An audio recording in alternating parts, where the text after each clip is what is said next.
Hi friends, ಹೇಗಿದ್ದೀರಾ? Welcome to my channel. ಇವತ್ತು ನಾನು ನಿಮಗೆ ಹುರುಳಿ ಸಾರು ಹೇಗೆ ಮಾಡುವುದೆಂದು ತೋರಿಸಿಕೊಡುತ್ತೇನೆ. ಇದು ಆರೋಗ್ಯಕ್ಕೆ ತುಂಬ ಒಳ್ಳೆಯದು. ಈಗ ಚಳಿಗಾಲ ಅಂದರೆ ಮಳೆಗಾಲ ಅಲ್ಲವ, ಈಗ ಮಳೆಗಾಲದಲ್ಲಿ ಬಾಡಿ ತುಂಬ ತಂಪಾಗಿರುತ್ತದೆ. ಹಾಗಾಗಿ ಹುರುಳಿ ಸಾರನ್ನು ಮಾಡಿಕೊಂಡು ತಿಂದರೆ ಬಾಡಿ ಸ್ವಲ್ಪ ಹೀಟಾಗುತ್ತದೆ.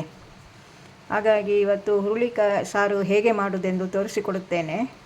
ಇದು ಕಿಡ್ನಿ ಸ್ಟೋನಿಗೆ ಮತ್ತು ಹೊಟ್ಟೆಯಲ್ಲಿ ಕೂದಲು ಕಲ್ಲು ಎಲ್ಲ ಇದ್ದರೆ ಕರಗುವ ಶಕ್ತಿ ಇದೆ ಇದಕ್ಕೆ. ಹಾಗಾಗಿ ತಿಂಗಳಿಗೆ ಒಂದು ಸಾರಿಯಾದರೂ ಇದನ್ನು ಮಾಡಿಕೊಂಡು ತಿಂದರೆ ತುಂಬ ಒಳ್ಳೆಯದು. ಇದಕ್ಕೆ ಬೇಕಾಗುವ ಸಾಮಗ್ರಿಗಳು: ಹುರಿಯಲು ಎಣ್ಣೆ, 5-6 ಒಣಮೆಣಸಿನಕಾಯಿ ತೆಗೆದುಕೊಂಡಿದ್ದೇನೆ. ಸ್ವಲ್ಪ ಖಾರ ಇದ್ದರೆ ಒಳ್ಳೆಯದು. 1 ಚಮಚ ಕೊತ್ತಂಬರಿ, ಅರ್ಧ ಚಮಚ ಜೀರಿಗೆ, ಕರಿಬೇವಿನ ಎಲೆ. ಈಗ ಹುರುಳಿಯನ್ನು ಸ್ವಲ್ಪ ತೊಳೆದುಕೊಂಡು ಚೆನ್ನಾಗಿ ತೊಳೆದುಕೊಂಡು ಕುಕ್ಕರಲ್ಲಿ ಒಂದು 8 ವಿಜಿಲ್ ಕೂಗಿಸಿಕೊಳ್ಳಿ. ಇದು ಸ್ವಲ್ಪ ಗಟ್ಟಿ ಹುರುಳಿ, ಹಾಗಾಗಿ ಬೇಗ ಕೂಗುವುದಿಲ್ಲ. ಹಾಗಾಗಿ ಒಂದು 8 ವಿಜಿಲ್ಲಾದರೂ ಕೂಗಿಸಿಕೊಳ್ಳಬೇಕು. ಕುಕ್ಕರಿಗೆ ಹಾಕಿಕೊಳ್ಳಿ. ಈಗ ಇದರಲ್ಲಿ ಅರ್ಧ ಬೌಲ್ ಇದೆ. ಇದೊಂದು 3-4 ಜನಕ್ಕಾಗುತ್ತದೆ ಅಷ್ಟೇ. ನಿಮಗೆ ಜಾಸ್ತಿ ಬೇಕಾದರೆ ಜಾಸ್ತಿ ಹಾಕಿಕೊಳ್ಳಿ.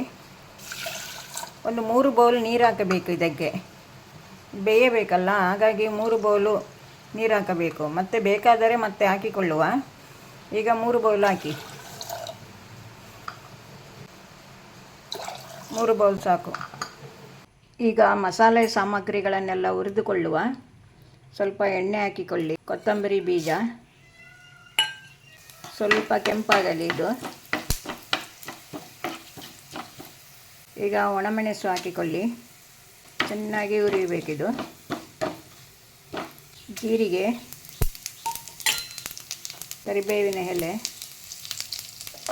ಇದಕ್ಕೆ ಬೇರೆ ಏನೂ ಹಾಕಲಿಕ್ಕಿಲ್ಲ. ಬೆಂಕಿ ದೊಡ್ಡದು ಮಾಡಿಕೊಳ್ಳಬೇಡಿ. ದೊಡ್ಡ ಚಮಚದಲ್ಲಿ 2 ಚಮಚ ತೆಂಗಿನ ತುರಿ ಹಾಕಿಕೊಳ್ಳಿ. ತುಂಬ ರುಚಿಯಾಗಿರ್ತದೆ ಸಾರಿದು. ಚೆನ್ನಾಗಿ ಹುರಿದುಕೊಳ್ಳಿ. ಇದನ್ನೀಗ ರುಬ್ಬಿಕೊಂಡು ಬರುವ. ಇದು ಸಾಕೀಗ. ಈಗ ಬೇಯಿಸಿಕೊಂಡ ಹುರುಳಿ ನೀರನ್ನು ತೆಗೆದು ಕುದಿಯಲಿಕ್ಕೆ ಇಡಿ. ಇದಕ್ಕೆ 1 ಚಮಚ ಉಪ್ಪು ಮತ್ತು ಬೇಕಾದರೆ ಹಾಕಿಕೊಳ್ಳುವ. ಬೆಲ್ಲ ಹಾಕಿ. ನಿಮಗೆ ಎಷ್ಟು ಬೇಕೋ ಅಷ್ಟು, ಬೇಡದಿದ್ದರೆ ಬೇಡ. ಈಗ ಮಸಾಲೆ ಪದಾರ್ಥಗಳನ್ನೆಲ್ಲ ರುಬ್ಬಿಕೊಂಡು ಬರುವ. ಇದಕ್ಕೆ ಇಷ್ಟು ದೊಡ್ಡ ಹುಳಿ ಹಾಕಿಕೊಳ್ಳಿ.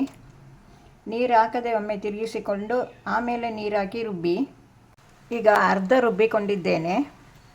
ಈಗ 5 ಚಮಚ ಬೇಯಿಸಿಕೊಂಡ ಹುರುಳಿಯನ್ನು ಹಾಕಿ. ಈ ಚಮಚದಲ್ಲಿ ಎಲ್ಲ ಇದೇ ಚಮಚದಲ್ಲಿ, ತೆಂಗಿನಕಾಯಿ ಮಾತ್ರ ಇದಕ್ಕಿಂತ ದೊಡ್ಡ ಚಮಚದಲ್ಲಿ. ಈಗ ನೈಸಾಗಿ ರುಬ್ಬಿಕೊಳ್ಳುವ. ನೀರು ಹಾಕಿಕೊಂಡು ರುಬ್ಬಿಕೊಳ್ಳಿ. ಈಗ ರುಬ್ಬಿಕೊಂಡ ಮಸಾಲೆಯನ್ನು ಹಾಕುವ. ಇದು ಚೆನ್ನಾಗಿ ಕುದಿ ಬರಲಿ. ನೋಡಿ ಎಷ್ಟು ಚೆನ್ನಾಗಿ ಬಂದಿದೆ. ನೋಡಿ ಇಷ್ಟು ದಪ್ಪ ಸಾಕು. ನೋಡಿ ಇಷ್ಟು ದಪ್ಪ. ತುಂಬ ತೆಳು ಸಹ ಇರಬಾರದು, ತುಂಬ ದಪ್ಪ ಸಹ ಇರಬಾರದು, ಮೀಡಿಯಮ್ ಆಗಿರಬೇಕು.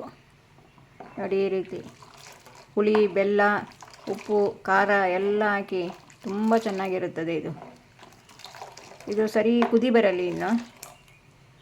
ಈಗ ಚೆನ್ನಾಗಿ ಕುದಿಯುತ್ತಿದೆ ನೋಡಿ. ಉಪ್ಪು ಬೇಕಾದರೆ ಹಾಕಿಕೊಳ್ಳಿ.